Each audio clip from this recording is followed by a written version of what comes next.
Are we ready to start, or we have a minute? Let's see here. We still have another minute. Okay, then we'll wait. Yeah, and I'm just getting YouTube going.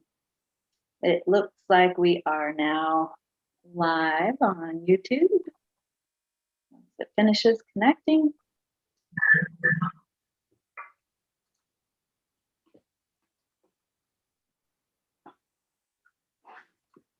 Okay, so we are now streaming live on YouTube.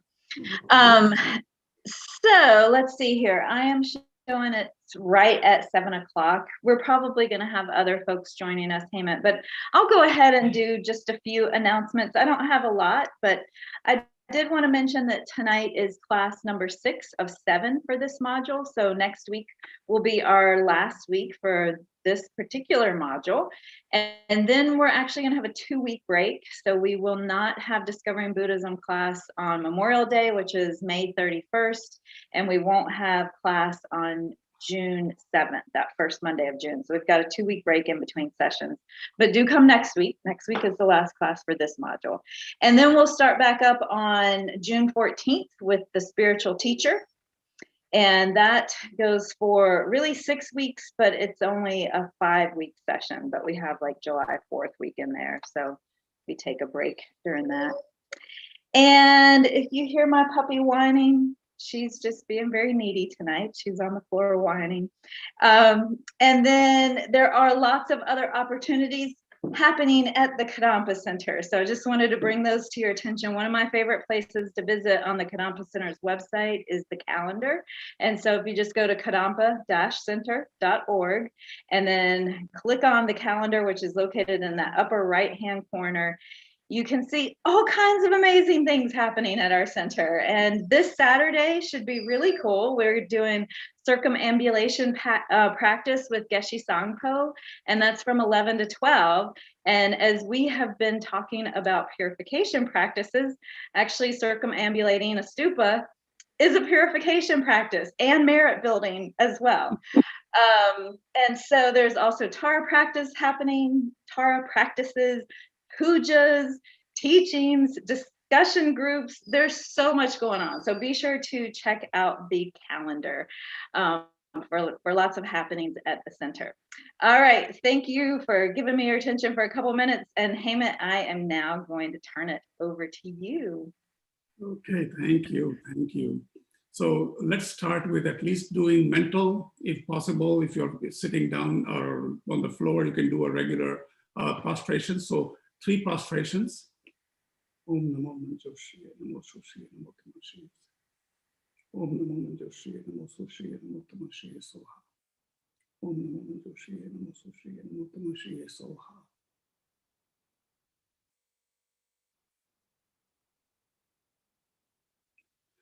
Wonderful. So I am sure everybody had a busy day today. So let's bring our minds to the class. We'll do a quick 2-minute calm abiding meditation. You should almost everybody, unless you're a first timer, you should know the posture of keeping your back straight, right? And then keeping your head tilted a little forward. You want to keep your hands on your lap with the right hand on top of your left hand and the thumbs touching. They're nicely relaxed. Feet on the floor. The pads of your feet touching the ground, or if you're sitting in a lotus position, however you're comfortable. And you want to keep your eyes slightly open, gazing down or gazing at your nose, and your mouth and jaws are relaxed. The tongue touching the top of your mouth, the upper palate behind the teeth. And all of these symbols are, so all of these positions, I should say, is for comfortably sitting down without having a lot of stress on your body. And at the same time, when you have your back straight, the wind energy in your body allows you to do a proper meditation. So this is a calm abiding meditation. And for a minute or two, we are going to focus on our breath. Breath coming in, breath coming out. So let's begin doing that. And if you notice that within a few seconds, if your mind is wandering, it's okay. Just observe that thought. And just like how the clouds come and pass in a clear sky, similar to that, Don't get caught up in those thoughts. Let them be and go back and tell yourself to come back and concentrate on your breath. Let's do that for about a minute.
While our minds are calm, as all meetings, everything you start, your practice or your session, we set the intention or motivation. So let's set the motivation for this particular session. So may this action here, this sitting together and listening to Buddha's ideas about happiness and about suffering and about how things are, and the steps along the path to enlightenment. While listening to this, let us strongly develop our potential in our mind, or you can say, in my potential in my mind. May I take some tools from these sessions to develop my own mind and an amazing potential to be benefit to others, all the way to perfection, to Buddhahood, enlightenment. And may this action of being here today and listening to these teachings process, think about and apply them in our lives. And may that be the cause for exactly that.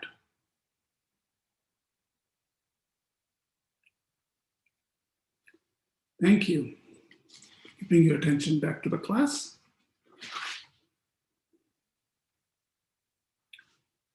So let's pass through this. This is my typical, we already know all this. Okay, as Linda mentioned, this is today's 17th. This is the class 6 of the 7 sessions. We're almost coming to the end, right? It is, if you just think about what we have covered so far, and I'm gonna obviously go through it in a very quick summary and overview soon, as I always do in the class, to just make sure that we don't lose where we are and what is the purpose of this.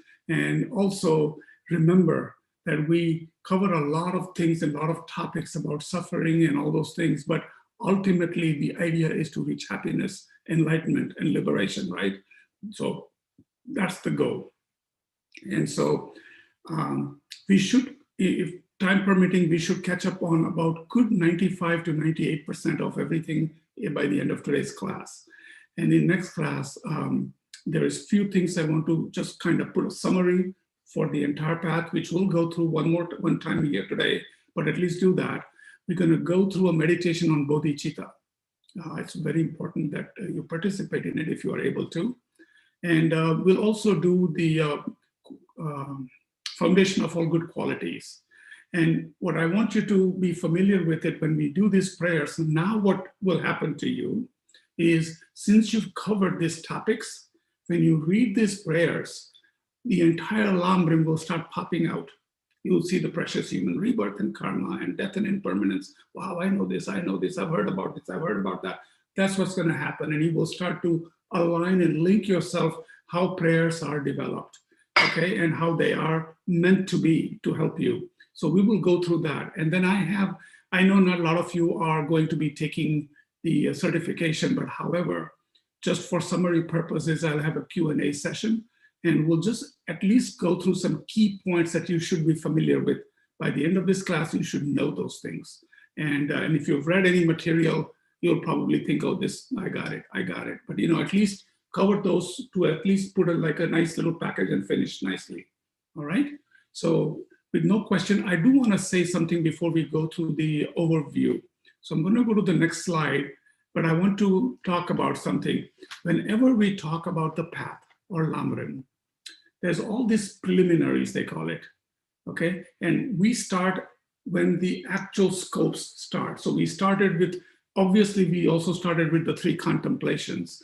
We did talk about the Buddha's life and the teacher's quality and the teacher's background, a little background on the teachers and the lineage teachings. We did cover it. But what it says in Lamrim is, and I'm asking Linda if there's a possibility you can all actually find it on Thupten Chodron's Lamrim outline. It is a PDF of maybe 3 pages or 4 pages of the entire Lamrim in a very nice outline. And I think I use it all the time. There isn't a time where I have not used this as my reference, or when I have a question on something or I've forgotten something. This is where I go, so I find out where it is, and then I can go to the book and read it. And so the first few preliminaries are preeminent qualities of the teachers or the compilers. It's always good to know who compiled this information, right? Preeminent qualities of the teachings. What is it that you're learning? And we talked about 84,000 teachings, how they're put it into 3 baskets of the Vinaya Sutra, and then we have the Abhidharma Sutra, and then obviously the teachings. And then how the teaching should be studied and taught. So the reason I'm telling you this is if you open up a Lamrim book, right, you will see these things in the beginning and so, well, we didn't cover this. This is part of the path. I should be familiar with it. So this is all about becoming familiar with what the entire Lamrim looks like. And then it says, it goes into how to guide students to enlightenment, or how the teaching should be studied and taught. So these are a few things. Then it goes on how to rely on spiritual teachers as the root of the path. Then it goes stages for training of the mind. Now we're talking about those contemplations, if you remember, understanding the mind, devotion to the teacher, and the precious human rebirth. If you remember those 3 things, right? We go through that. And then it starts with how to take advantage of our precious human rebirth. And then it starts to really put down some really nice sub-bullets of all the outlines of why it is precious. And then it goes through exactly what you see on the slide here, right? So I wanted you to be familiar with it. And also we have a module establishing the daily practice for those that are serious and want to practice. And there are a couple of things, what we call preliminaries. And it's important that we'll cover it at the end of the class today, but it's good to know why they do certain things, like why we do have the bowls, and why do we offer flowers, and those kind of things. And what do I do when I sit down? What's the first thing I do? That kind of things, we'll cover that. What you're going through is the path, and understand the topics covered and how all these teachings were organized in a good way. So if you look at this slide, you should be familiar with the 3 parts. Pay attention to that. It's important because if you're going to be taking certification, this kind of questions come up. It's not always there, but just to know that the part with the whole, and if you want to listen to the teachings with a proper mind, calm mind, and not in one ear out the other, you don't want to have a pot upside down, right? So because nothing stays in, and then a pot that is polluted, right? So everything is already messed up. So then whatever you put in gets also diluted. Good. So good about that. And we always want to remember that it's a step-by-step path. It's a step-by-step. It builds upon each of these things. It's amazing how they've taken us all the way from precious human rebirth as a contemplation, but then they go into death and impermanence, and how it takes you step by step. So we covered a lot of those things. And before that, we also talked a little bit about Buddha and Buddha's life. And don't ever forget that while you read many books and read all of this Lamrim, the teachings come from Buddha. It is not somebody else made it up. Okay, so you have to keep that in your mind, that these are Buddha's teachings.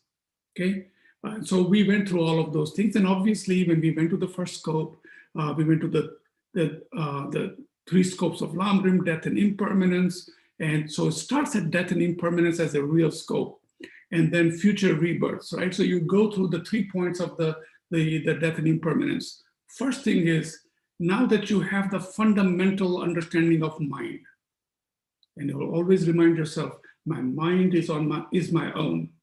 It is beginningless. It continues, right? Its nature is to know. It just wants to know. And then it has the potential to become Buddha. Correct? So if you know that, a lot of these subjects start to clear up a little bit, because our mind wants to see the way we've been trained to see things. But when you understand how mind is and the capacity or capability of the mind, then you would understand why that is so important for all topics. And then the very next thing we jump into in the first topic is the death and impermanence. So the impermanence talks about what? Everything is impermanent. This body goes. Something else kind of goes on. The seeds of your mind, whatever your mind stream is, continues, right? And so it's important. What is important about death? That it is definitely going to happen. Death is definite. Time of the death is uncertain. And what helps you? Virtuous mind, lack of fear, and good mind. Why? Because it has the propensity to move forward. Those seeds carry on. And why? Because you don't want to take future birth that is full of suffering. If you understand the state of the mind of a person that is really, really suffering, do you want that? And we say no.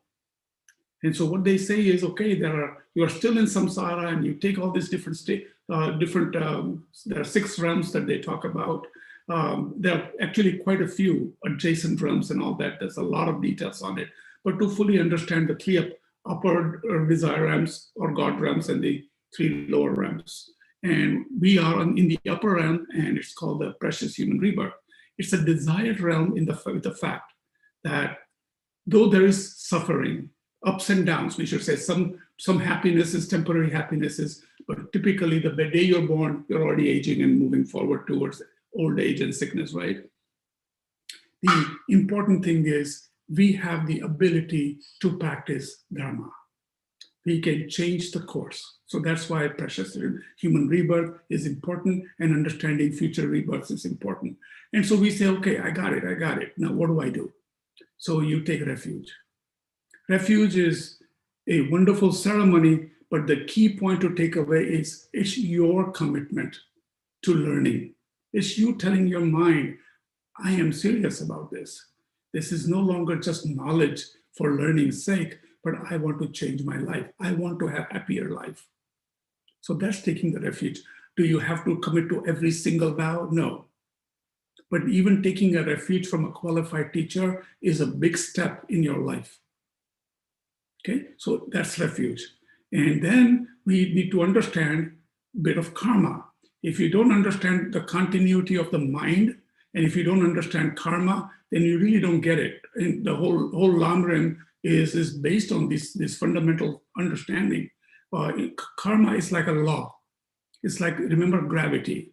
Nobody created karma. Nobody says, oh, that's the way it's supposed to be, so 1, 2, 3, 4, 5. No. Buddha said, that's the way it is. Okay, and we learned about karma. So we'll go through a little bit of that. But I just wanted to point out that we finished the first scope. Okay, and what was the fundamental outline of that scope? Striving for happiness in future life. So you can understand that now, right? That death and impermanence, taking refuge, understanding suffering of the lower realms, and understanding karma. What is it trying? By understanding that, you can now switch something in your mind to say, I want my life to be better next life.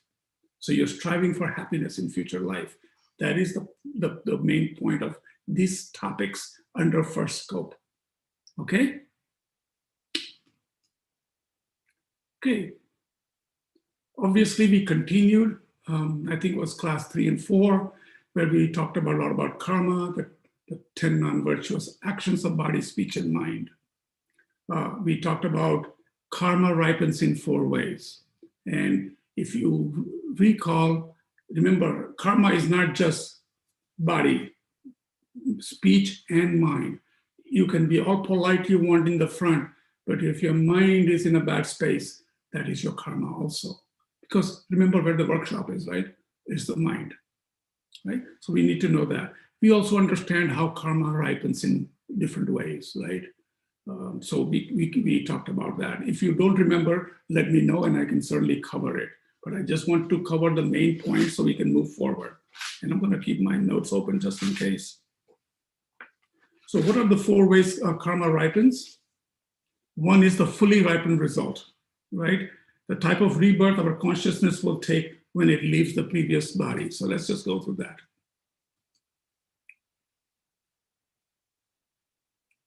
Okay, depending on the seeds, depending on your actions, you will have a fully ripened result. An action similar to the cause. So all the words and the thoughts and the actions we do in our life are due to the habit of having done them before. And guess what? They become our habit. They are still driving us, our daily activities. And it can, again, unless we change them, it's going to happen the next time around, most likely, right? And the experience similar to the cause. So you take a birth with those seeds, depending on your good or bad karma, you will then are surrounded by that kind of environment or people. You wonder why certain things happen to you. Well, we've done it before to others, right? So experience similar to the cause. Then the environmental karma is kind of a bucket of, right now, just think about the war zones. How many people didn't know they went to sleep and their life will be gone the next day? We hear that all the time, right? So you can imagine what kind of karma was that. So it's important that you start, the whole intent here is to start to understand how karma works. And knowing how mind works, the goal is, what can we do to slowly change that? Okay. Again, the other piece is you need to understand what makes a karma, right? Nothing is random. So the key point out of all of these 4 points is the intention. Remember that. With what intent you engage your mind, good or bad. Of course, our examples are always about something bad because we're trying to point out not to do it. But good or bad, it's about intention. There has to be some object, person or an object, and there must be an action of doing it, right? And then the result. Okay, so that's important. And remember the habits. You can, even right now, if you were to just, not in the class, but when you're walking around and close your mind, things you're attracted to all the time. Or some people are outright I don't know how you call them, they're rude. They have nothing inside, they're pretty clean. Sometimes you even say things like, oh, he just talks like that, but it's really clean in his heart. We even see people like that. They just have a habit of being a certain way. This comes from many, many years and lives of habits. And so we all have those. And so our job is to make sure that those habits we pay attention to and start working on some of those things. And there are many ways to work on our habits and slowly change. First thing first is to be aware of it. Gosh, no matter how good I do, I always do this. I always get angry. I always say these words. And then you recognize them and find some antidotes to work with it. Okay, so that's the habit piece.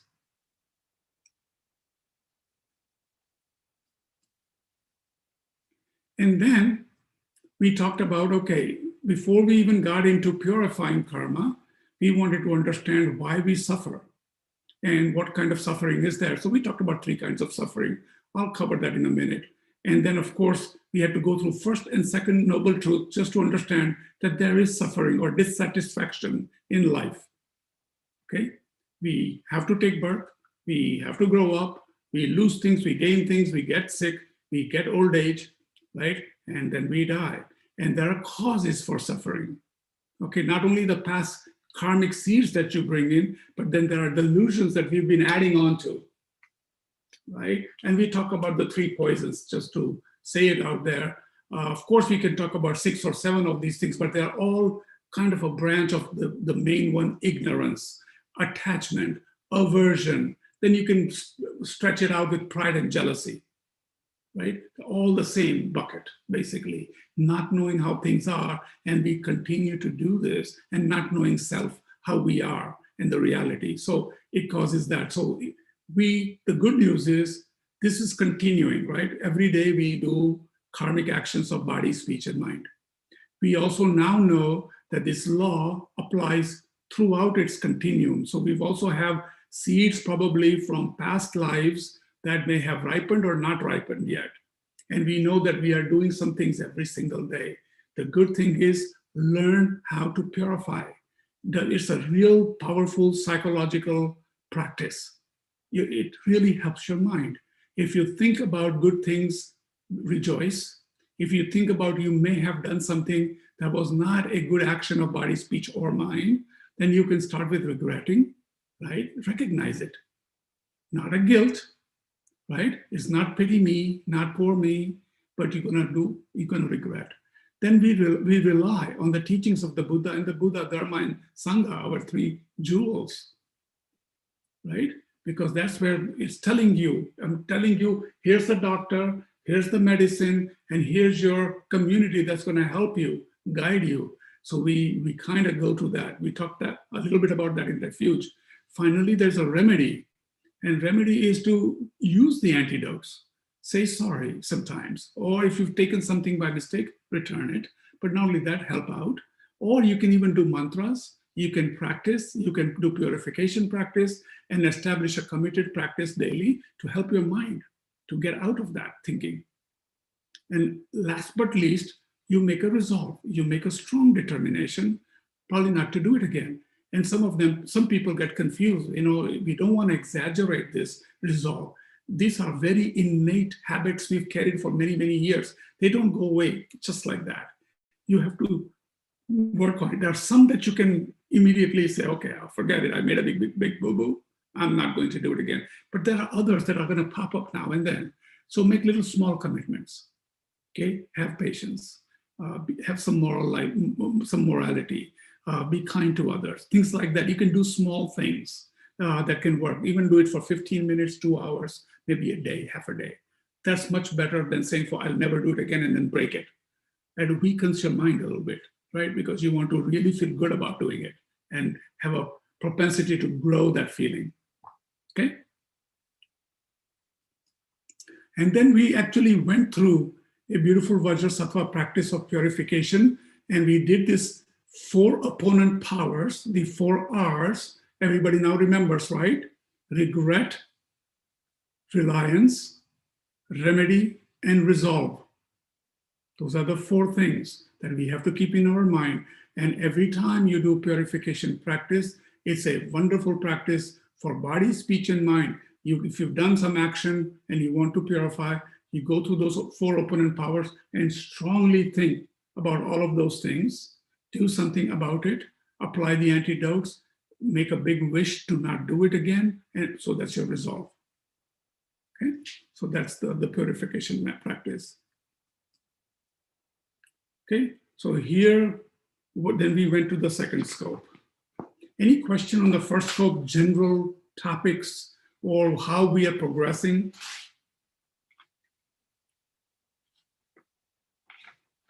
And if you do have a question, you can either unmute or you can just, wave and indicate, or you can even put it in the chat. And Hemant, I think we did find the link to the Substance Children's outline. So I'm going to post that link in the chat. Yeah, I keep all the time with me. It should look very much like this with red letters in it, if you can see it. Yes, that's it. Great, thank you. It's an amazing outline. After you finish this today's session, if you were to take a look at that, you'll say, oh, yeah, we covered that. Oh, we covered that. You'll see how it's progressing and how many things you have actually been exposed to now. So anyways, let me go back. So we then went to second scope, okay? And let me see, I did finish this. Yep, we finished that. We went to second scope. So the first thing in the second scope was the Four Noble Truths, right? So Four Noble Truths are that there is suffering is the first noble truth, correct? So that is called the dissatisfaction, the complications we have in life, sickness, old age, and so forth, includes physical suffering, but mostly refers to mental suffering. This is where the three types of sufferings come in. Then the second one, of course, is that there are causes for suffering, correct? Causes for suffering is what? The main cause is your own delusions.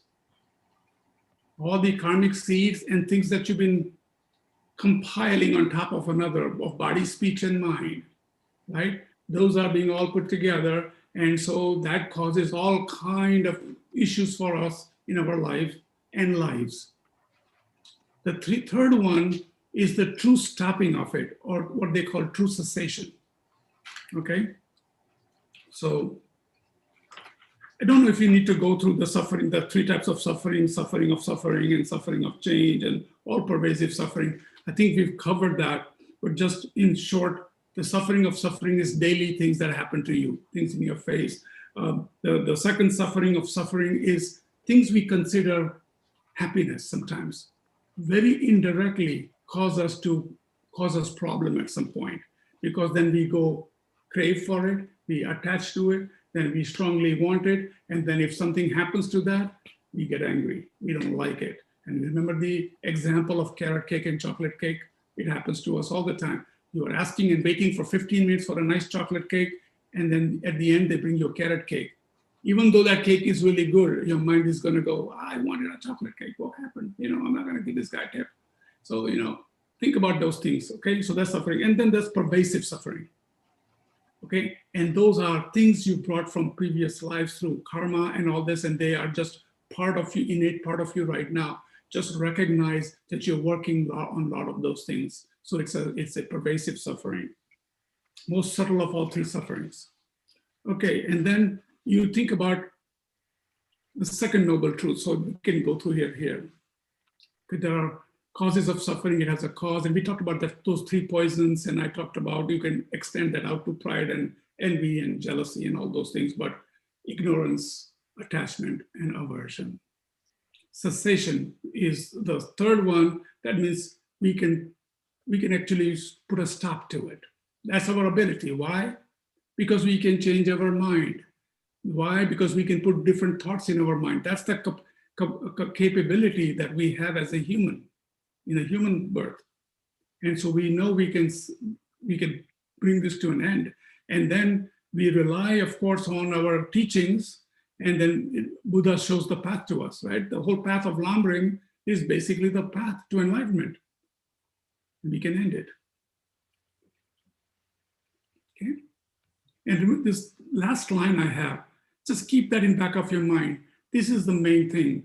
We'll cover the next topic, and it talks about, remember, the first one was striving for good life, right? Or happiness, happy life, the first scope. The second scope was striving for liberation.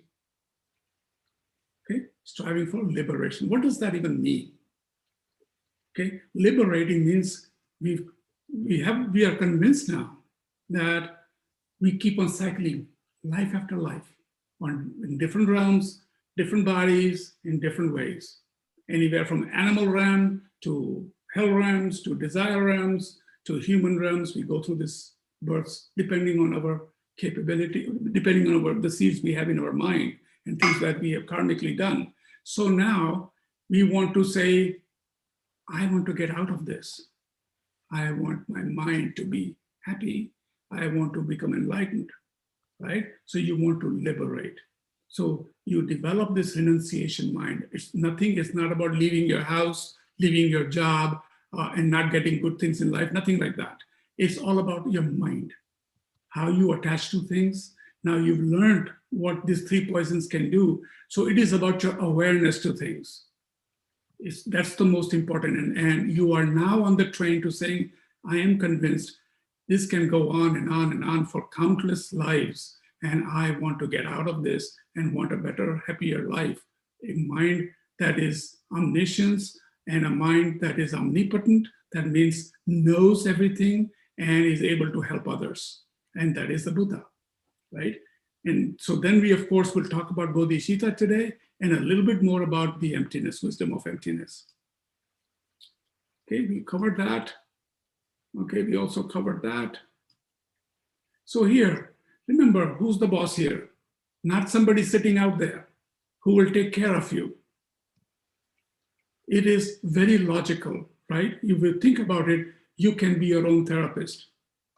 You have the tools, you gotta just now really apply them, right? You follow that? Any questions on that? The Lamrim is giving you the tools. We're gonna go through some more today, but it's telling you how your mind functions. It's telling you how karma works. It's telling you what happens, a mind that is full of afflictions and delusions, what will happen to it. We've already learned what causes all of these problems, the ignorance of not knowing how things exist. So when we know these things and we know attachment causes a problem, when we know the aversion and anger is one of the worst emotions you can have, you can understand that now that you can be your own therapist and start to manage this a little bit better, right? It's not gonna go away right away, but you can recognize it and say, you know what? I'm gonna keep my mouth shut. Like Venerable Robina says, keep your hands in your pocket and mouth shut, right? So that's basically what they're talking about. Now, we are all insane to a certain extent. We all have neurosis, all of us. That's why we are in samsara, right? But the degrees are different. Some people are much calmer state of mind or less problems. Some have more problems, but at least we know we all have some level of problems, you know? And we are all, like Geshe-la says, ask anybody. It doesn't matter if you're Tibetan, Indian, African, wherever you come from, American, Western, we all want to be happy. He always says that. Find somebody who says, I don't want to be happy. You know, there's a different issue going on if that is the case. But you know, you need to understand that all of us in general want to have happiness, right? But you need to also understand how to gain that. And the biggest problem is ignorance and ego grasping, the root delusion. And the workshop is in the mind. I've said that a couple of times. It's all in our mind. So then the question comes up, how do I keep on coming back? I've done so many good things. I've been kind to people, but I keep on coming back again and again and again and again. So then you talk about the 12 dependent related limbs or dependent origination, 12 links to dependent origin. This is just the way Buddha is telling you what really happens. And look at the first one. So you're already living right now, and we are full of ignorance, not knowing of reality. Okay, so we are learning today, what is that? We're gonna go through that a little bit. So then you understand that ignorance is the root problem. And so then our mind, with those problems of attachment and anger, continuously is working for me, mine, I don't like it, I love it, I hate you. All these things go on in our head. Those are compositional actions. And slowly and steadily, you're building your bank balance with those non-virtuous mindsets. And then it goes into your consciousness, it becomes a little seed. It starts to settle in there, right? And then because of those feelings, now you crave that happiness a little more, and then you are chasing it, grasping it. And when you don't get, it's a disappointment, suffering, right? And then it becomes much settled in your mind, which is called becoming or existence. And then you leave this world with those mindset, and then guess where that mind is going to go? To the next birth. So now you have a rebirth, and so you're born, and you know they get into a little more detail about name and form of the mother's egg and the father's sperm and how mind comes and sits there. They call that name and form. Then the six sense organs start to develop, right? As they develop, you start to have contact. I like this sound, I like the taste. You start crying if you don't get what you want when you're hungry, so the contact starts. Then the feelings start to develop. I really like this.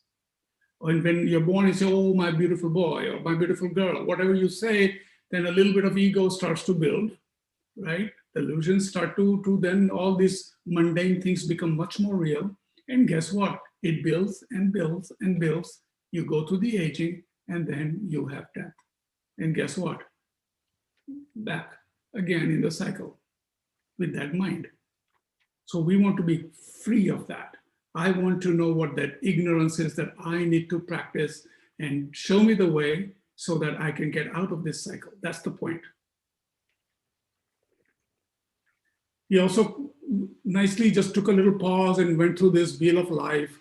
And it was important that when you go to a lot of these Tibetan Gampas, places of meditation or practice, and you'll see sometimes this hanging by the door or at the entrance, and it's a depiction of how our cyclic life is. And it's very nice to see that the three poisons are in the middle, sometimes a bird, a snake, and a pig, or something like that. And then if you go to the next circle, you see the black side and the white side. Only it just depicts the descending because of bad karma and ascending to the desire or higher realms because of good karma. And then based on that, the third circle talks about those realms. The top three are the upper realms and the three lower realms. And then the outside circle are the 12 links that keeps us bringing right back, right? So those are the 12 links that we just talked about. And it is in the claw of what they call Lord Yama, the Lord of Death. And then on the top left, you should see the moon. You see the moon on the top. That represents liberation. You can get out of this cycle, so you are liberated, right? And how? Buddha shows the way. That is the path. And that's why you see Buddha on the right side pointing. So when you see this picture now you know why it's called the Wheel of Life. It's important. There are books on it. You can read a little more detail about what each picture means, what each symbol means. Tibetans are very detailed, very logical. And so, if you're interested, you can always look on the internet a little bit more. Hopefully you find something that is from our lineage teacher, and you should be able to take a look at it and learn. And you can also find some books on Wheel of Life. Okay, so we did that. So think about that for a moment. We finished the second scope, right? So now when you have the first and second scope, in essence, the wisdom wing, you have understood. In other words, you now need to understand a little bit of emptiness and how you can liberate yourself, and some action items you can take for yourself to change so your karma is improved, your life is improved. You don't want to go through this cyclic existence. You understand the 12 links. You understand all of these things now. And the death and impermanence you understand. You understand the precious human life. You have taken a refuge. You know now that you are on the move. You are on the train and you're moving forward, right? So now you're prepared. So now we talk about a little bit of emptiness, okay? So we've talked about ignorance. So take a look at the definitions of ignorance here. What does it say? It says, not seeing that which exists, or in the way in which things exist. There are basically two kinds of ignorance. Ignorance of karma, in other words, not believing in karma. It takes the logic out. If your mind is beginningless, and if your mind continues, then karma plays a big role. It's the law. And that's what Buddha says. And the ignorance of ultimate truth, not knowing how things are, which is a fundamental delusion from which all others spring. And we'll talk about that a little bit. And last class, we talked about the two truths. We function on these two truths, conventional truth and ultimate truth. So conventional truth is the way we see things now. What is true to the valid conventional consciousness. In other words, what we see currently, I see Linda and I see Joanna and I see other people sitting there and this is the class and here's my monitor and my notes and blah, blah, blah. So we see things that way, perfectly fine. Nobody's saying that's wrong. It is simply conventional truth. And why? Because we've given labels and names to it. It's just an agreement between all of us that we'll call this a presentation, or we'll call her Linda, And, and from now on, when I see Linda, that's who I'm talking about. Now, the ultimate truth. If you really, really start to dig inside, if you take the names out, what is existing? So we're going to cover that right now. Okay? So we're going to go through this. We're going to go through an emptiness a little bit more, cover meditation. If time permitting, we'll get into equanimity and bodhicitta and 6 perfections. So we have some time. Okay? But before we go there, we need to understand where this comes from, right? So first thing you need to understand, this big word is a Sanskrit word called prajna paramita, pronounced prajna paramita. All that means is, prajna means wisdom, paramita means perfections. There are some 40 odd texts in this teachings of Buddha, prajna paramita. The one that everybody will talk about, number 1, is the Heart Sutra. Okay, the second turning of the wheel, where he talks about emptiness, basically. That is the big one. So it's good to know that when you're reading a book or when you're reading a Lamrim text, and when you say it comes from Prajna Paramita Sutras or Heart Sutra or Prajna Paramita in parentheses, now you know it's called perfection of wisdom. Okay, so good to always know some definitions. So let's go through some top points here. Okay, so you can see that we suffer unnecessarily due to the false belief of self. So let's start with self first. Okay, we cannot let go of the sense that we are solidly independent. We cannot let go of the sense that we are solidly independent. So think about that. When I talk about Giovanna or Linda or Hemant or whoever or Julie, we know I'm here, I'm solid, I exist, right? That's the first feeling we get, right? So we need to understand that. So and then once you have that, then we make all these large and small schemes to acquire and harm. If Linda doesn't get what she wants, or Hemant doesn't get some what he wants, then Hemant is upset. Okay, or then we start to create all of these issues. So all this is grounded in the false understanding of how we exist. So on behalf of this exaggerated self, it is exaggerated I. It's driven by fear, anger, and pride. Okay, I am here. I'm not just a fog. Right? I exist, and it's perfectly fine. Think like that right now, okay? Think through it. You have to work in 2 things. There is a conventional truth, so you do exist, okay? But you also have to take a deeper dive and see what really exists, how it exists, okay? So when you look at it in this way, I truly exist, then the greed and harm, we know that happens, and that does not lead us to any happiness. It keeps us within a dissatisfactory life and misery in samsara. If you know the 3 poisons, right? Ignorance, not knowing, attachment, and aversion. And so it keeps us going. So how do we exist then? So that's the next question. How do we exist? We exist we are dependent arising. So let's talk about that a little bit. So let's take Giovanna, for example. Is Giovanna the name Giovanna? Is it the Giovanna, the mind and the body of Giovanna combined, this package? And then take it further. We'll do a meditation on it shortly. We are what we call dependent arising and exist contingently. In other words, Giovanna is from her parents. She was dependent on parents to have a birth, right? Her body is changing every single day. The day you are born, you're aging. Your skin grows and falls. Is Giovanna the skin? Is Giovanna the blood? Is Giovanna the bones? Is Giovanna anything in the body or senses? Then we say, no. It's the combination of the whole body and the mind. That's the package. That's where our mind goes. And we will kind of break that apart. And we'll see when you meditate through this, you will understand what this is trying to say.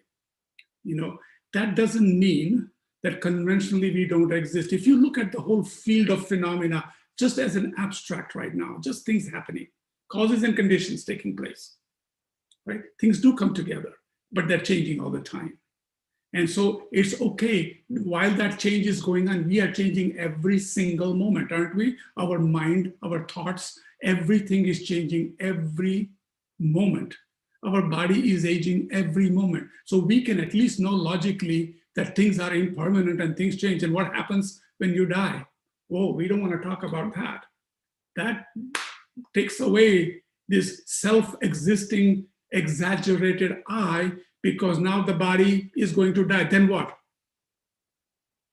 Right? So you start to think about this in a very deeper manner to understand that we walk around with this big I, and not only that, look at the phenomena. The entire phenomena is like that. You know, take an example of a car. Okay, we call it a car. And the car exists. I take my keys out, I sit in my car and I drive. Nothing wrong with that. But now look at the deeper awareness. When you really look at it, is car the wheel, the engine, the transmission, the seat, the glass? What is it? Where is the car in that carness? There's no carness in that car. It is made up of parts and dependent pieces that it is put together, and we call it a car, right? If you break it into these atoms, break it apart, wheels over there, steering wheel over there, back seat somewhere else, and break it apart, even apart more, the sponge and the leather and rubber and everything that is there, what happens? Where is the car? What part is the car? You don't see the car there now. Only when it comes in a certain way and we label it and we conventionally agree that there's a car, then there's a car.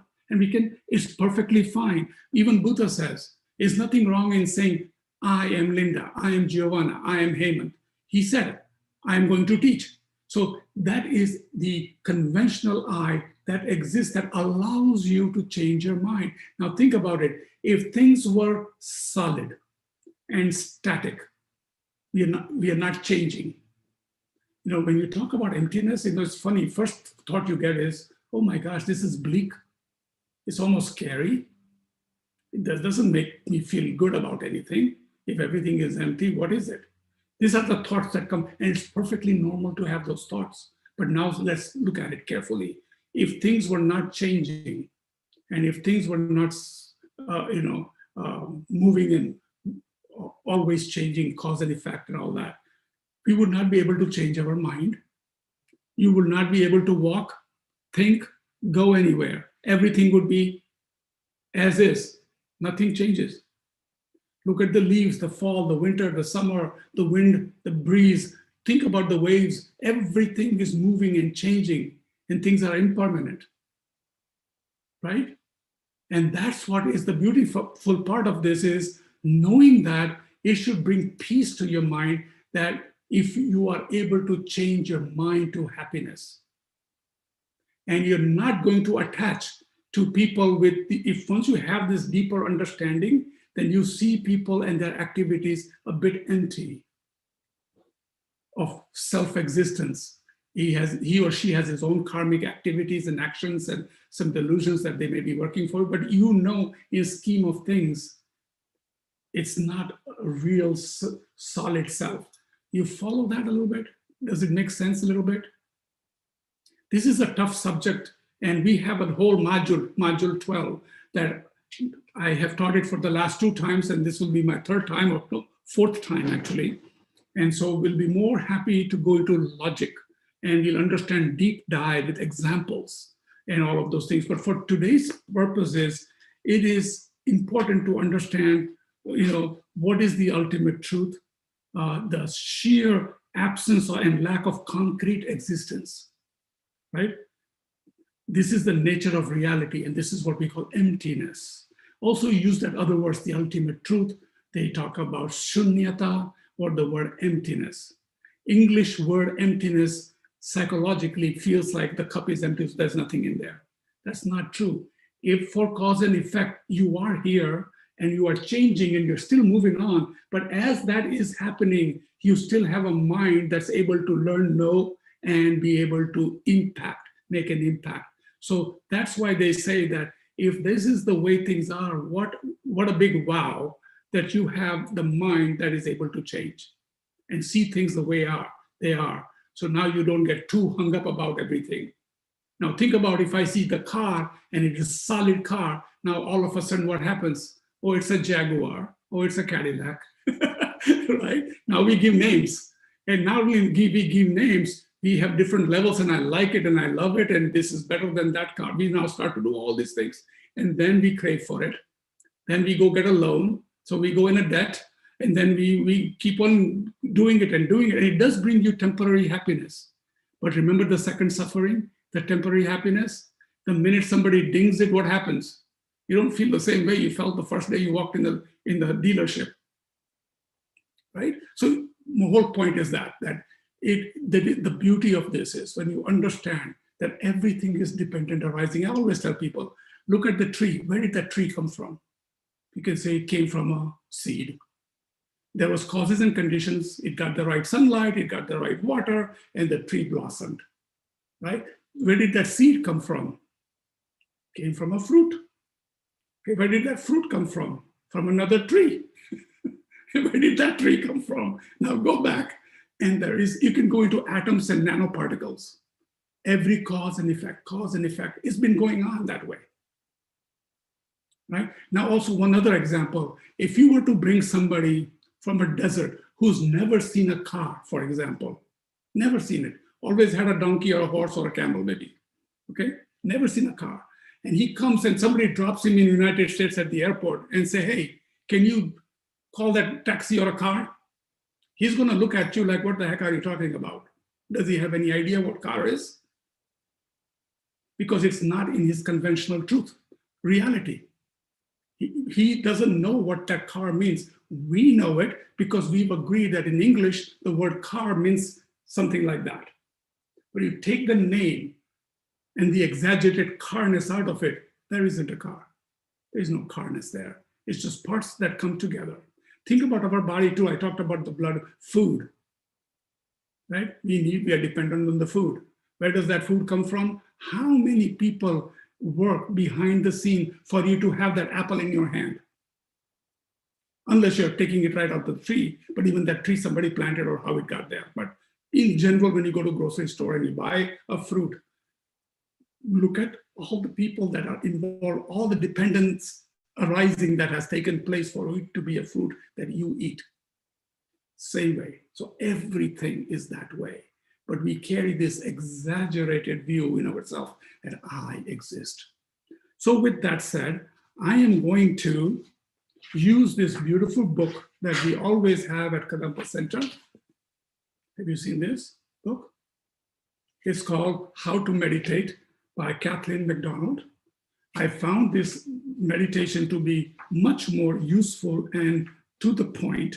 So we're going to do that meditation. So get yourself in a position and just keep your ears and mind open.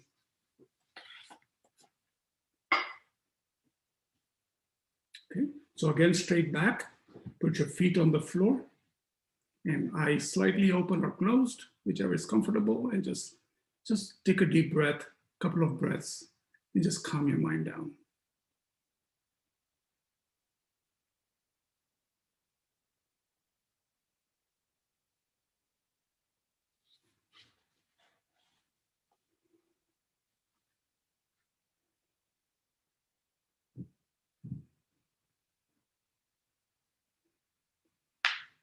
I'll go through first a little preface, and then I'll go into the actual body of the meditation.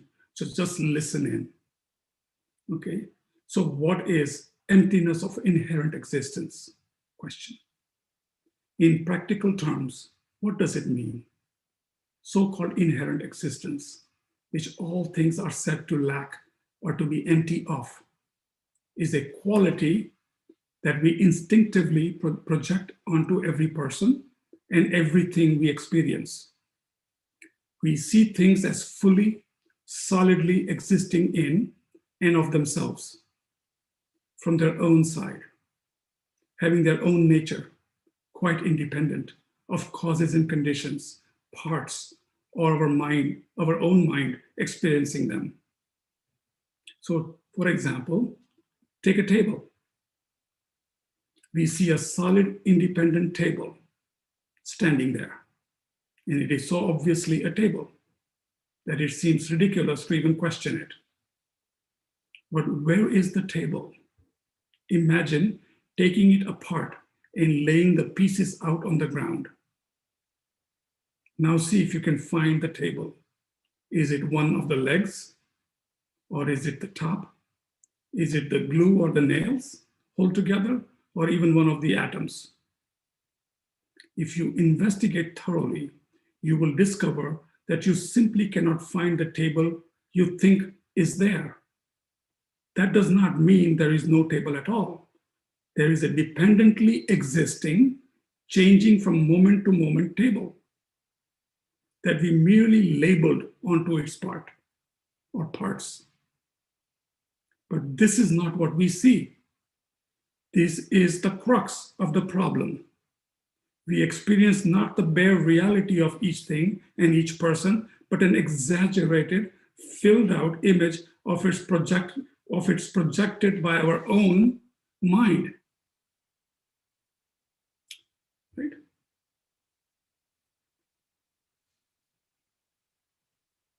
Emptiness sounds pretty abstract, but in fact, it is very practical and relevant to our lives.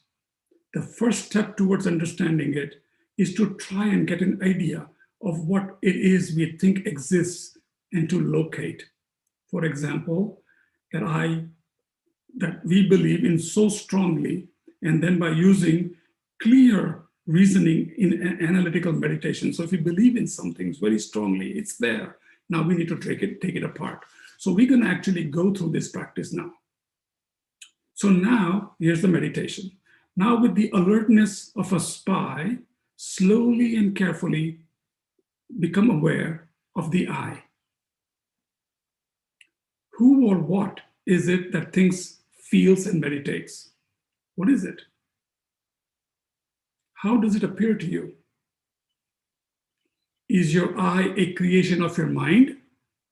Or is it something that exists concretely and independently in its own right? Now try to locate it. Where is this I? Is it in your head, in your eyes, in your heart, in your hands, in your stomach, in your feet?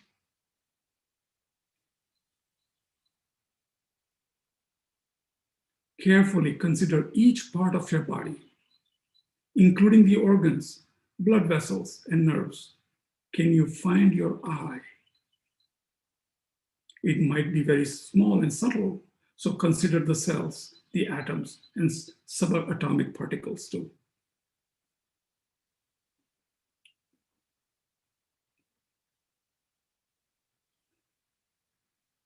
So if you do think that your I is part of the body, then what would happen if that part was removed in an operation or damaged in an accident? And what happens to that I when your body ceases to function at death? So now you think, oh wait, perhaps you think your mind is the I. The mind is constantly changing stream of thoughts, feelings, and other experiences, coming and going in rapid succession. It is never the same from one moment to the next. So which of these experiences is the I? Is it a loving thought, an angry thought, a happy feeling, a depressed feeling? If you think that your I is one of these experiences, then what happens to it when that kind of experience is not present in your mind? If your I is love, for example, then when your mind is filled with only anger, does the I go somewhere else or disappear altogether?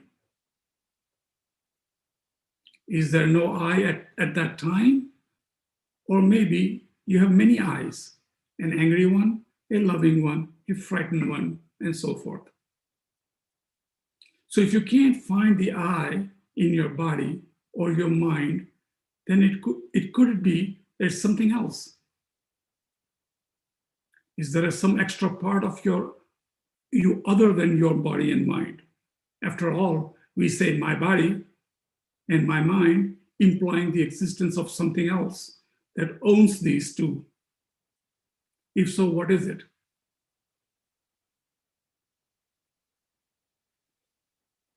Where is it found? What kind of phenomena is it? Examine every possibility you can think of.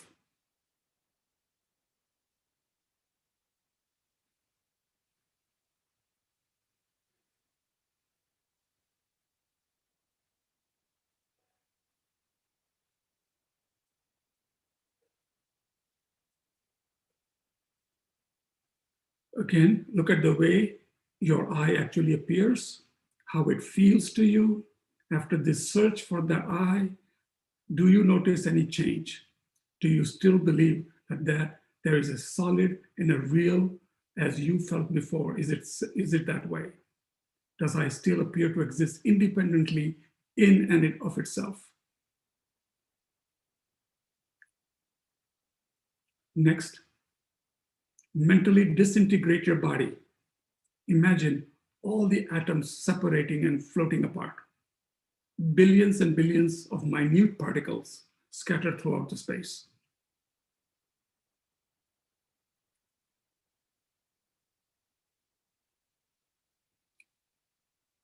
Imagine that you can actually see this. Now, disintegrate your mind. Let every thought, feeling, sensation, and perception float away. Then check your feeling of I. Where is it? What is it?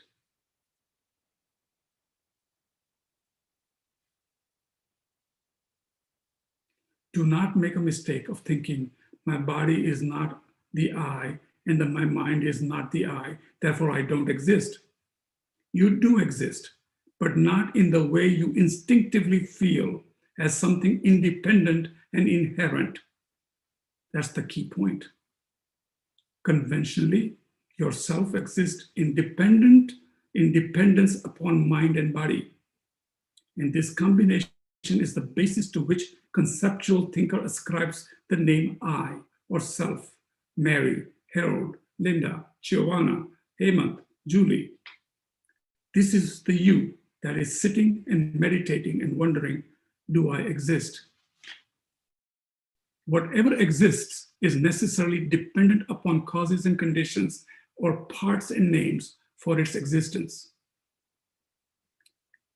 We talked about the car. A car, for example, is a collection of pieces of steel, glass, plastic, rubber, engine, etc.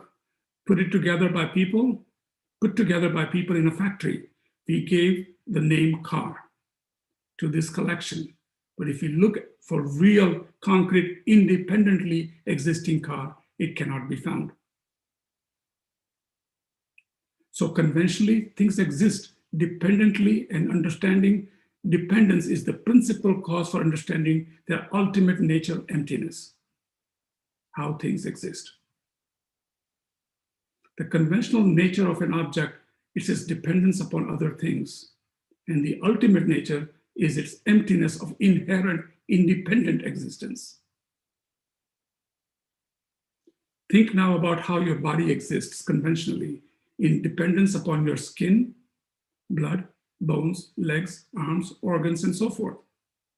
In turn, each of these exists in dependence upon their own parts, cells, atoms, and subatomic particles. Think about your mind, how it exists. It depends upon thoughts, feelings, perceptions, sensation, and how in turn, each of these exists in dependence upon the previous consciousness or conscious experiences that gave rise to it. And so now go back to your feeling of the self or I. And think about how you exist conventionally in dependence upon your mind and body and the name and the self's parts. When the body feels hungry or cold, for example, you think, I am hungry, I am cold. When the mind has an idea about something to say, it says, I think. When you feel love for someone, you say, I love you. So apart from this sense of I that depends upon ever-flowing, ever-changing streams of body and mind, is there an I that is solid, unchanging, and independent. The mere absence of such inherently existing I is the emptiness of self.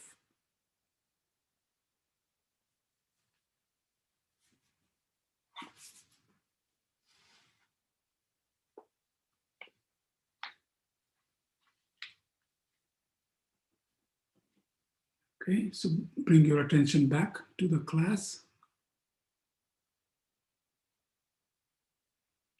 So this was just an introduction. I hope you get at least some sense how we see things concretely. That's all. The understand that you need to have a deeper, that's not saying you don't function and you don't go and you don't drive a car. Things exist, we label them, we understand the parts, we understand it has a function that it does. So you carry on, but in back of your mind, you know how you are. You're also parts. Cars are parts, but it comes together in this nexus or the field of this phenomena.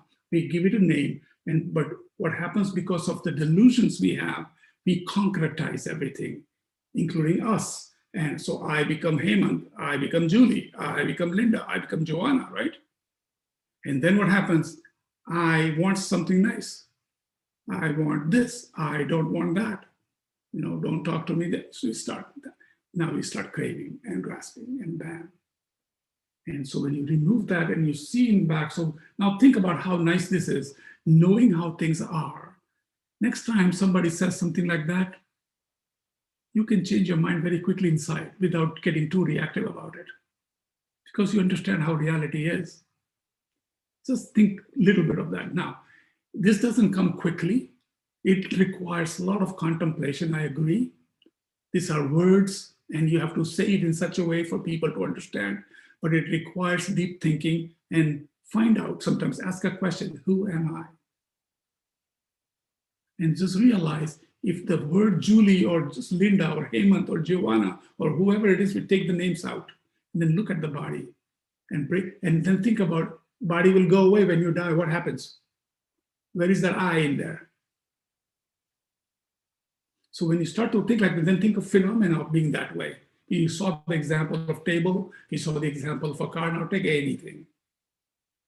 It's mere labels. But they do exist. Why? Because it's part of the phenomena. They come into this place, we simply label it, and we keep on giving it this exaggerated view. We don't see it the way things are. So a lot of people who at a high level of meditation and contemplations are able to perceive emptiness directly. Now think about that. It's just amazing practice. Okay, so that's what I just wanted to cover. And of course, module 12, we go into a lot of details and we'll take our time with examples and stuff like that. Okay, somebody needs to be admitted, I guess, okay. So you understand that now a little bit, at least get a little idea of what we're talking about. We're not talking about you don't exist, just not the solid concrete thing we think we are, one independent body. And remember, if things were concrete, they wouldn't be changing. And if it's not changing, you can't be happier. You can't get enlightened. You can't move on. You can't do things. That's the beauty of it. That's the good news. And that's why emptiness is so important. So now 2 of the 3 aspects of the path, you know. The enunciation, why we want to liberate, want to not be born again, or in this kind of bad realms and suffering realms, we want to liberate ourselves. Number 2, now you have an understanding of how things truly exist, how important that is. And now you realize all the stuff we do with our minds. So that gives you a little wake-up call. So let's go into a quick, we finish the meditation. And so now this brings us to the next topic. I'll cover this for next maybe 2 or 3 minutes and move on a little bit. And then next class we'll finish up with bodhicitta and meditation. So now that you have some understanding of the reality is no inherent I, and all the phenomena is dependent arising, it brings us to this conventional thinking towards others. Now think, now you know how things are, but we only label them. So then why do we have these enemies, and friends, and strangers? Think about what is equanimity. Equanimity is an attitude that moves you away from enemies, friends, and strangers, using logical arguments to break down the ego's illogical thinking, right? Or ego's illogic.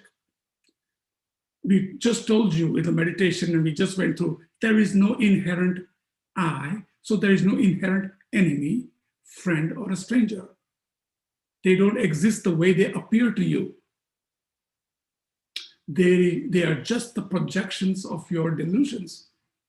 Enemy because I don't like him. I don't like her. I don't like the way he sounds. I don't like the way he dresses, or she, or whatever it is. So we put projections onto it and we label it. Now think about the friend. Oh, I always have a good time. I kind of like this person. We can get together. Nothing wrong. It's just not wrong, but just be aware. It's not, friends. It's the words, enemies. The anger that creates in our mind. Just think about when we think of enemy. We want to hurt them.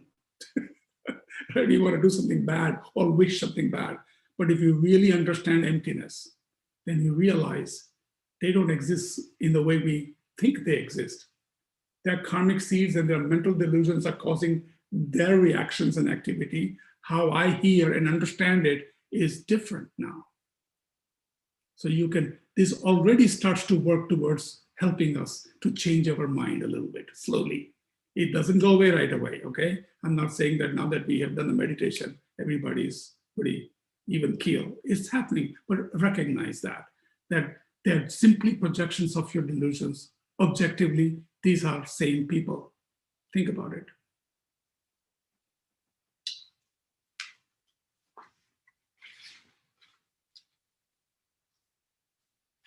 If you think about your enemy, think about things like they have a family, they may have a loved one, somebody cares for them. Why is it you that doesn't like this person?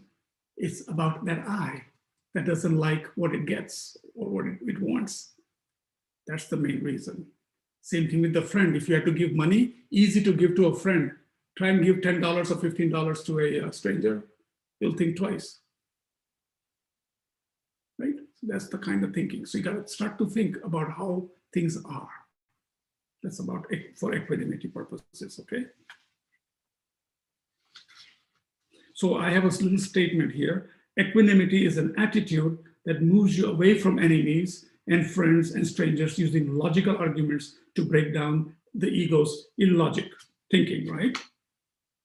And there is no inherent stranger or enemy or friend. According to Master Shantideva, he said, whatever joy there is in the world all comes from desiring others to be happy, and whatever suffering there is in the world all comes from desiring myself to be happy. So let's talk about bodhicitta a little bit.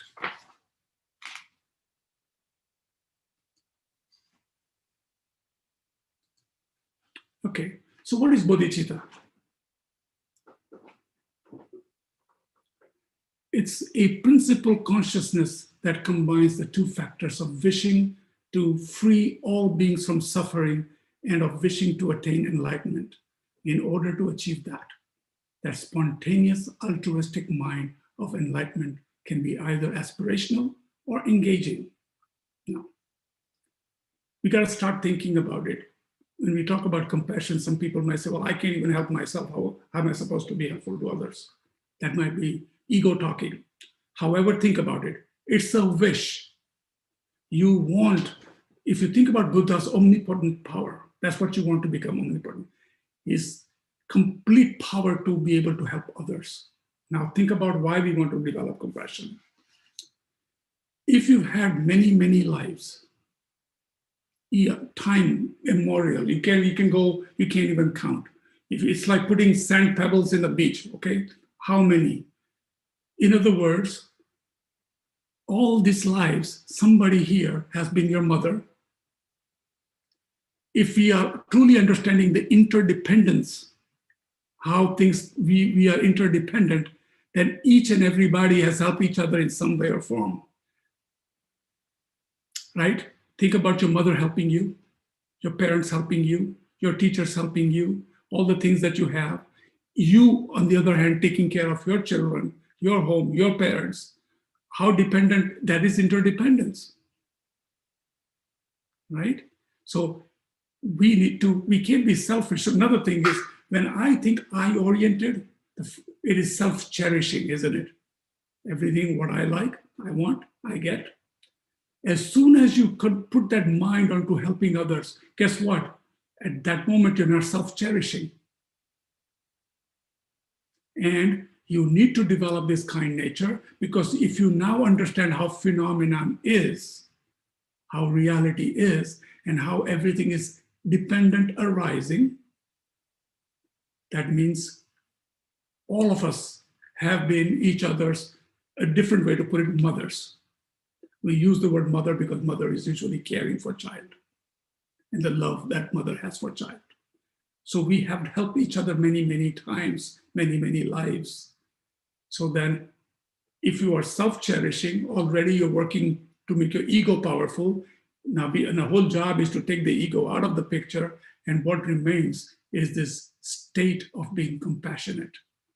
And we told you earlier the two attitudes, that when you have the first two scopes, you're already can be liberated at this point. You understand emptiness, your obstacles have been removed, and you're liberated. Mahayana takes it that if you want to be enlightened, so liberation is an individual goal. It wants I to be liberated. However, there are certain subtle tendencies that don't go away because you've had them for many, many lives. So even that liberated mind may be totally understanding, but the mouth still comes out rude. Sometimes the words come out rude. That just can happen. But enlightenment is a perfection, complete and fully liberated from all delusions and obstacle and omniscient mind. And for that, it is very important that you have a universal goal. If all phenomena is interconnected and interdependent, that you want to make sure that all of these people, your wish is to either be enlightened yourself and help others, or engage. That doesn't mean you solve everybody's problem. I'm not saying that, okay? That itself can cause problems. But what I'm saying is you can at least engage in the best way you can. And at least if you can't do something, be kind. And Geshe-la says, if you can't do anything, smile. If you smile at somebody, they'll smile back. Wonderful way of thinking. It's not about going out there and now taking your paycheck and giving it out to people. That's not what they're saying, okay? You can do whatever you can in your capacity to be kind, to be good, and develop that compassion and understand how things exist. Therefore, nobody is solid, and so he's not bad inherently, right? So think of positive and good that way. So do you understand now bodhicitta? Everyone has been my mother, the kindness of the mother. And there's even a practice, which we won't get into, but it's called exchanging ourselves for other. It's a great practice. And when you get a chance, when you're into it, talk to Geshe-la or read our books. There's a Tonglen practice, actually, when you take other people's suffering. You know, bodhisattvas, you know how you feel when somebody gives you a gift? How excited and how happy we get? Bodhisattvas feel the same way when they're giving something. They feel like they got something. That's how beautiful and kind and compassionate they are. It even takes it, they are so realized that they don't even care for themselves. They'll give their life away. That's how altruistic they get. But for us, at least we can start on the path to develop some bodhicitta and compassion. Understanding emptiness now, and understanding renunciation, that you want to hop on the train and not be born and be liberated, born in this realm, samsara. You want to get liberated, and now you understand how things exist truly. You're cutting the root of those delusions out. There is no attachment. You are not going to crave for I and me and all that. You're going to slow it down slowly, and then you develop compassion more and more and more, and ultimately you have those three aspects of the path, and you're on your way to become enlightened. So that's the way to think about how Lam Rim really takes you there. Of course, this requires deeper understanding, practice, study, and talking to your teacher and understanding this deeply and making it part of your life. So next class, I will cover these. This is the last of the topic. Okay, and all this topic is about, so now you are here. Tomorrow you're going to get up, or a minute from now, you're going to get up from this chair and do your activity. So how do you develop this nature? How do you function in this body and mind right now? So you practice, you're thinking in your mind, but you can do activities such as generosity, develop morality. We'll talk about this, having some patience, and doing these things with joyful effort. Okay, it's not, oh, I got to do my practice tomorrow. You know what? I'll wait for 5 more minutes. It's not a burden anymore. You got to think of the ultimate goal, and so you develop joyful effort. Then we'll talk about how you develop concentration for 2 reasons, not only calm abiding, but you can analyze all these things that we've been talking about. How do you take a topic and analyze it? And you deeply think about it, and only then you can move the needle, right? Right now it's easy to see it, but we go back to our habits. So how can you take 1 or 2 things and slowly move the needles? So that's why we develop concentration. And we've already talked about wisdom of emptiness. When you combine these things, you will see how your life changes, how your mind changes. So let's see. So we'll cover this, and I'll go through 9 stages of meditation and things like that. Not much left now, really. If you were to really think about it, morality, I'll cover all of these things next time. But you can think about it, if you look at the scopes, how we've covered all of these things. But I will finish 6 perfections, which is in the last scope, next time, which is the only topic left. And then we'll go and understand that the last scope is striving for enlightenment, for benefits of all sentient beings, just like I talked about. Now you're on your way. And understand that we've covered all of these 3 aspects of the path and all these topics. And we'll go through that in the last class a little more deeper. And now you see the picture in the bottom. You're getting close to where you need to go. Okay, so with that, we'll do a quick dedication.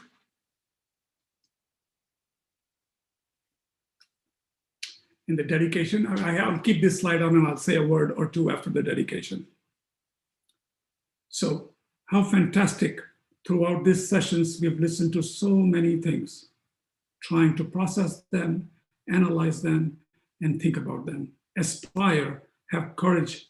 It's my wish to benefit others. We dedicate all of this, the sowing of all these seeds, for the sake of sentient beings. And when we do become a Buddha, who else will we benefit? Other sentient beings. So this is for them, long term. That's why we are sowing the seeds. And may this compassion grow and grow in the hearts of all. Thank you. And I'm just going to put this slide up. This is module 8, establishing the daily practice. And all I'm saying is that what we are learning through this presenting the path, I can only say, and I can only advise that hopefully some of you are serious enough and develop a small daily practice. Some of you are already doing it. Some of you are very, very advanced. But for others who are contemplating, what do I do? We'll have a module on this. You need to still go through karma, death and impermanence, the spiritual teacher and so forth. And then we'll reach this, establishing the daily practice. And this is now where the rubber hits the road and you do and practice. So I just wanted you to be aware that if you're not doing it, start thinking about doing few little things to change your life in a positive direction. And dedication, and thank you.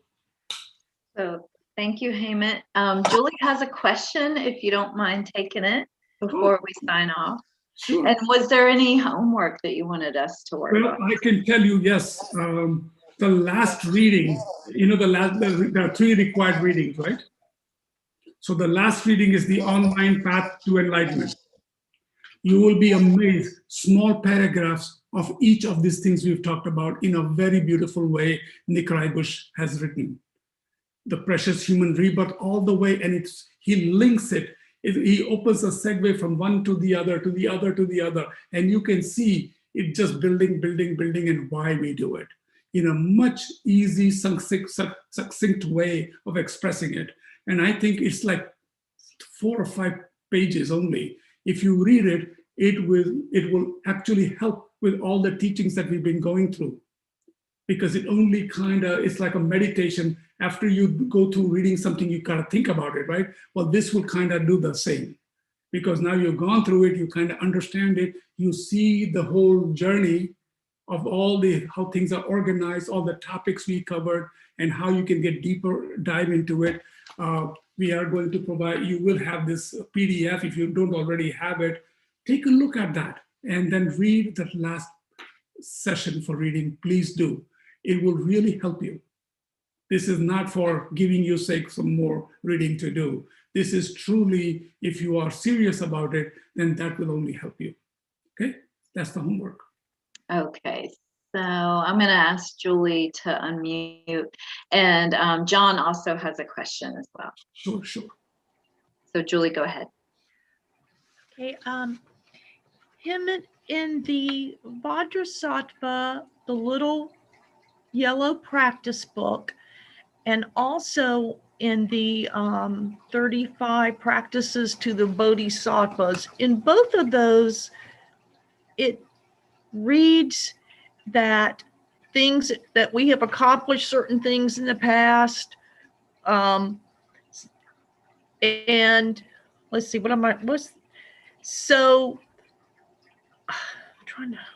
we've accomplished certain things in the past. So my question is, when we're doing these, like the Vajrasattva purification, Tara purification, and the 35 Confession to Buddhas, yeah. Buddhas, they talk about that we've accomplished the Tara practices, things that I have accomplished Tara in the past. So I guess if I've accomplished Tara in the past, why am I not a Buddha now? Well, obviously, from what if you were to understand that accomplishing Tara is saying that maybe you're familiarized with it. It's not saying you're enlightened. It's not saying that you have liberated yourself. There has to be a cause for you to be in samsara. We just learned that, right?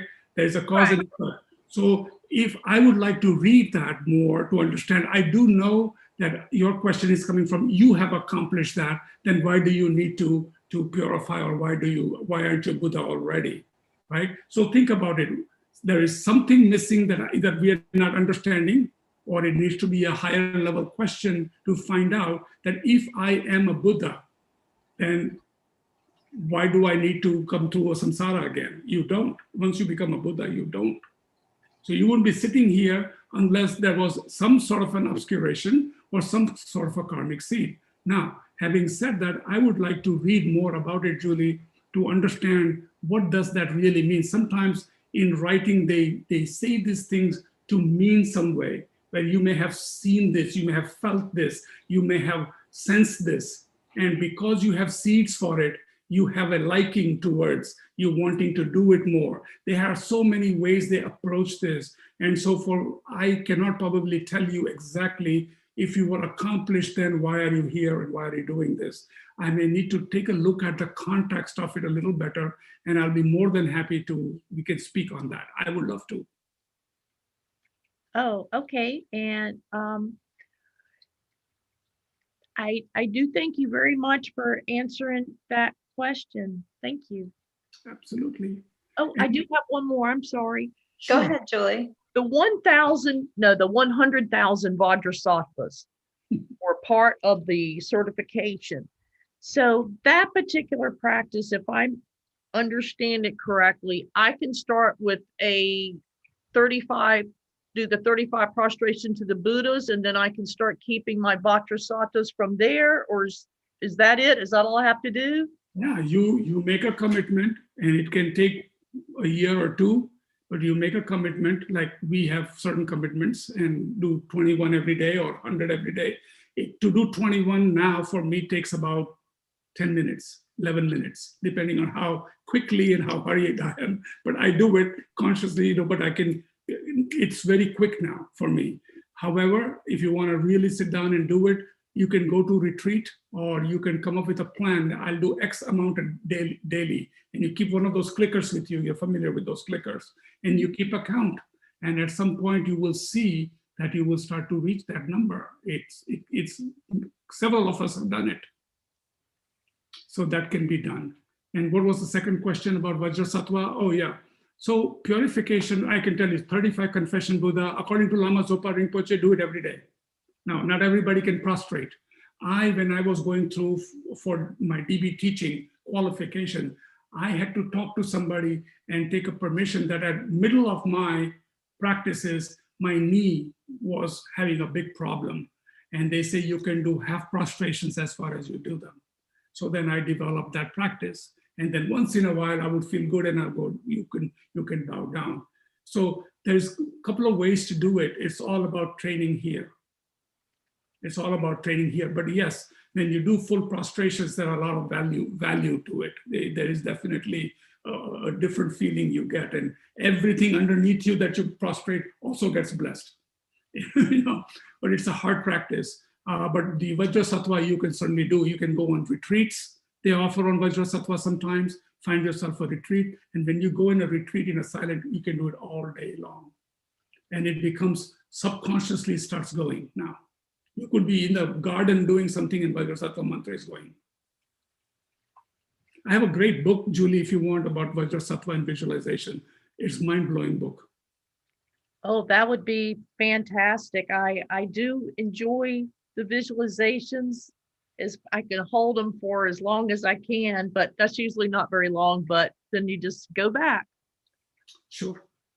But we can talk about that. I'll be more than happy to walk you through some of those visualization and what the clothes are and what they mean and what does the Vajra mean and what the symbols are. And I mean, it's just an amazing, and how many Buddhas, purification is just an amazing practice of Vajrasattva. So we can talk about that. Thank you, Hemant. Thank you so much. And I think there is also a question from John. Go ahead, John. Thank you very much. I had a question about the two truths. Do we use ultimate truth to kind of redefine what our conventional truth is?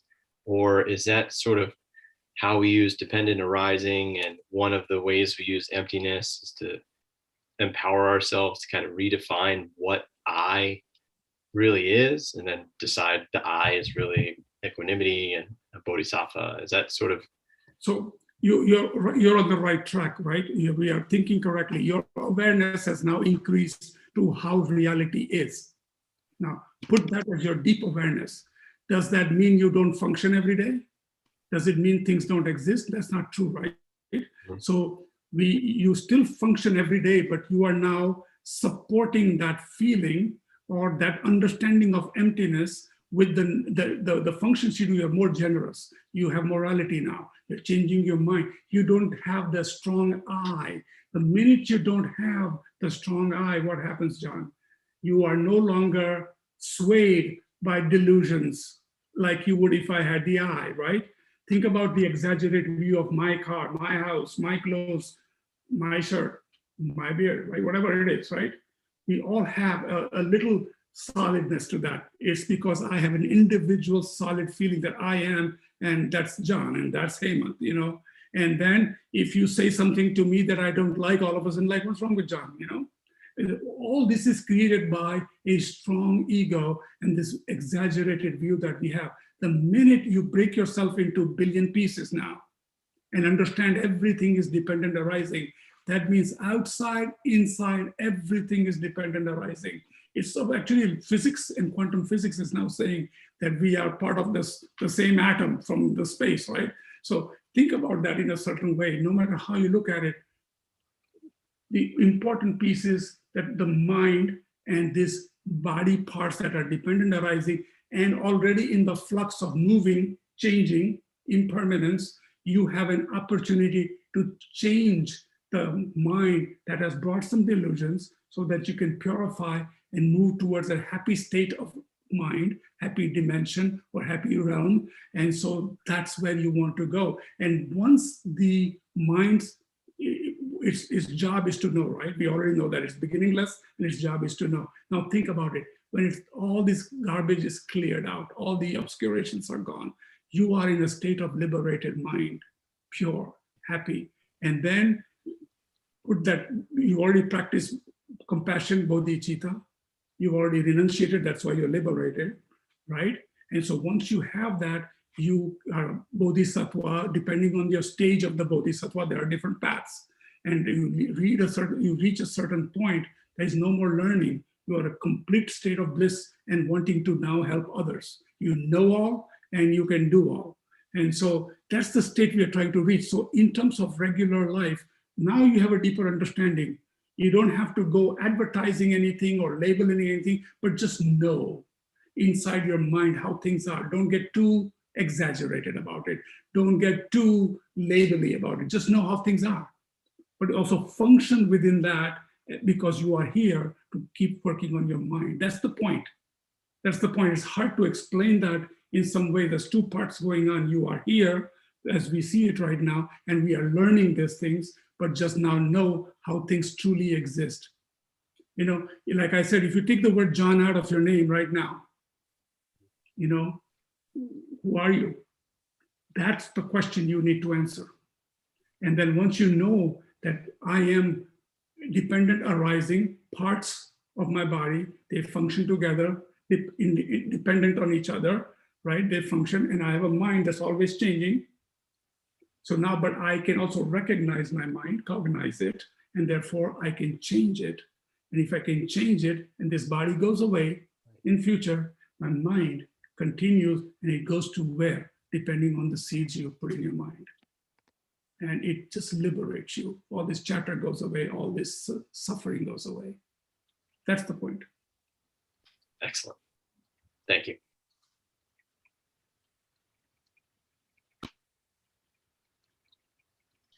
Okay, also Naga had a question as well. Naga, did you want to ask it, or was it the one that's in the chat?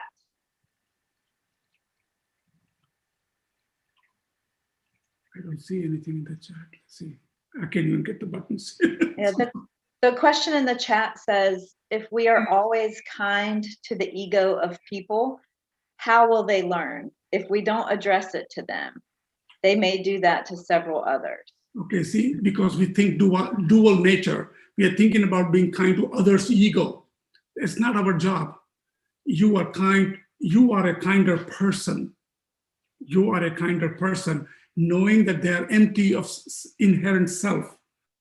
Of course, you can choose to be in that game of getting, depending on how mature your mind is, you can keep a certain state of mind. You can get a certain state of mind. Whenever you think, I am doing something, I'm going to do this, and how am I going to help you? That's actually your own ego speaking. You are trying to manipulate somehow other person's behavior onto the way you're thinking. And so you got to really think about, is it aspirational or is it attachment to my own ego that is interpreting how others will do and what am I doing? The best thing is be kind. If you don't think that it's going to hurt the situation, walk away or be quiet or listen. But you can certainly develop, you don't get swayed. So no matter what the results are, you are kind, compassionate, and a happy person. But in my view, from what I see, at least from what little I know of this topic, is that it is all about creating your understanding of your own mind rather than worrying about somebody else's mind. We don't have a job here to change anybody in any ways. You can just be helpful to them because it's all about the work, remember the factories in your own mind. Because once you change your mind, you'll see that what they say may appear differently to you now than before. And if they have a karma to do certain things that may be harmful, then better to either stay away, or if you're able to do something to help them, fine, but be mindful of that. I mean, that's all the wisdom we have, right? That we need to keep clear for our own mind.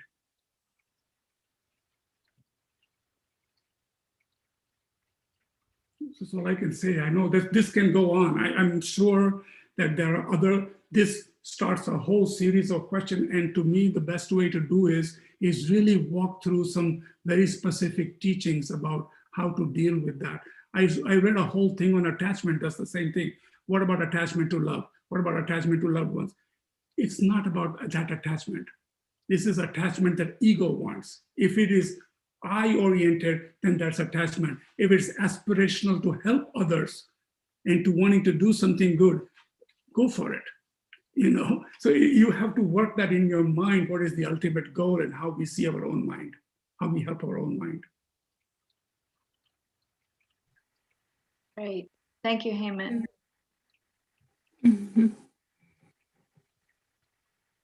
All right.